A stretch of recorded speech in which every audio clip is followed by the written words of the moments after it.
Hi, I'm Erick Larson. I'm a deputy with the Crow Wing County Sheriff's Office, and I'm going to be reading The Tree Lady. The Tree Lady by H. Joseph Hopkins, illustrated by Jill McElmurray. Catherine Olivia Sessions grew up in the woods of North Carolina. She gathered leaves from the oaks and the elms. She collected needles from pines and redwoods, and she braided them together with flowers to make necklaces and bracelets. It was the 1860s, and the girls from Kate's side of town weren't supposed to get their hands dirty, but Kate did.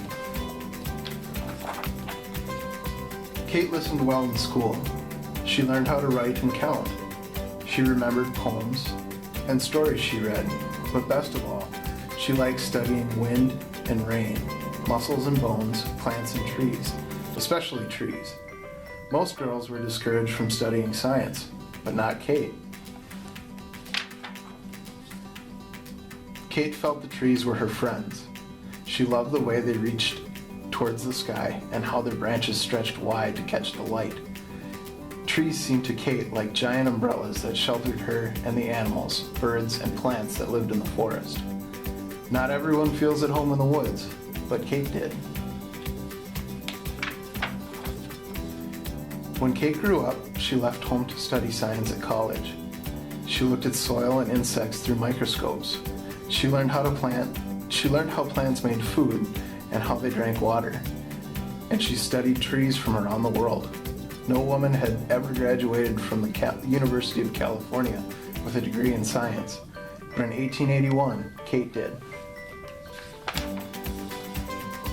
After graduation, Kate took a job in Southern California. When her boat docked in San Diego, she saw that her new home was a desert town. Kate never thought she would live in a place with very few trees, but now she did. Kate began her job as a teacher. She was also the vice principal of the school, so she had to make sure that everyone followed the rules. Kate missed studying science and was not sure she would stay on the job, but for 2 years she did. From her school, Kate could see City Park in the hills above the town. It was called a park, but it didn't look like one. It was where people grazed cattle and dumped garbage. Most San Diegans didn't think the trees would ever grow there, but Kate did.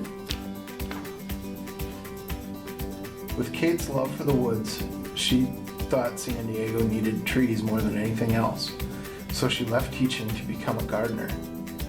She knew she must plant trees that could live in dry soils with lots and lots of sunshine. Her friends worried Kate wouldn't find trees like that, but she did. Kate became a tree hunter. She wrote letters to gardeners all over the world and asked them to send her seeds that would grow in the desert. She also traveled south to Mexico to look for trees that liked hot, dry weather, steep hills, and canyons. Not everyone knows how to hunt for trees, but Kate did. Soon Kate's trees were planted along streets, around schools, in small parks and plazas all over town. People bought trees from Kate's nursery and planted them in their yards. From elms and oaks to eucalyptuses and palms.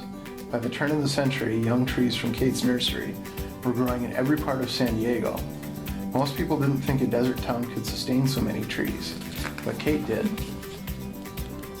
Then in 1909, the city leaders announced that a great fair called the Panama California Exposition was coming to San Diego in 1915.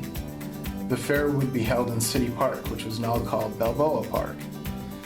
Kate felt Balboa Park still needed more trees, thousands more, to look beautiful and to shade visitors that came to the fair. That was too many trees for Kate to plant by herself, but she knew lots of people could do it together. She asked her friends to bring their friends and to come up to the park for tree planting parties. Again and again, people volunteered to help. Those volunteers weren't sure they could plant enough trees, but before long, they did.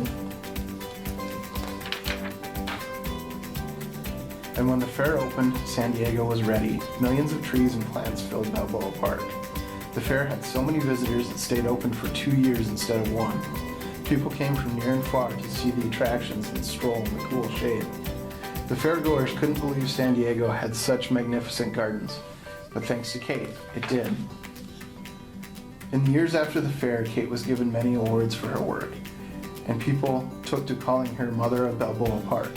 She continued gardening and planting trees until her death in 1940. Back then, few people could have imagined San Diego would become the lush, leafy city it is today. But all along, year after year, Kate Olivia Sessions did. The end. Thank you for taking time to listen along, and I hope you enjoyed The Tree Lady.